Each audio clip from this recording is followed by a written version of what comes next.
Listen. He didn't do that. Some people says, well, he did it with Adam. No, here's what he told Adam. He said, Adam, you see that tree in the midst of the garden. Do not partake of that tree. Why? Because Jesus said, everybody say, I love the preacher. Jesus said, I am the tree of life. Jesus was already in the garden.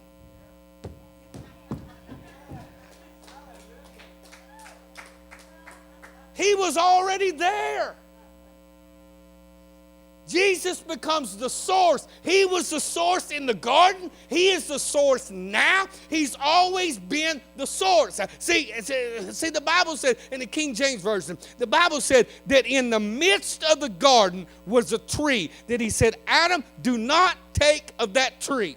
When you really look at the Greek word of the midst, it doesn't mean in the middle. I thought it meant right smack dab in the middle.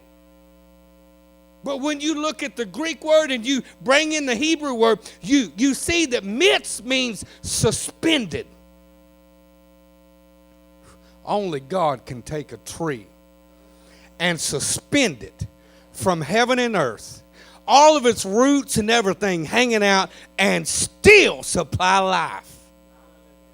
That's why Jesus, at the very end of his life for us, that's why he become suspended on a tree for man. That he gave his every bit of blood, gave every bit of his love, gave everything. He was caught up between heaven and earth. His feet wasn't touching the ground, his head wasn't touching heaven, but in the middle suspended on a tree, on the tree that cursed man. That man, Jesus became cursed.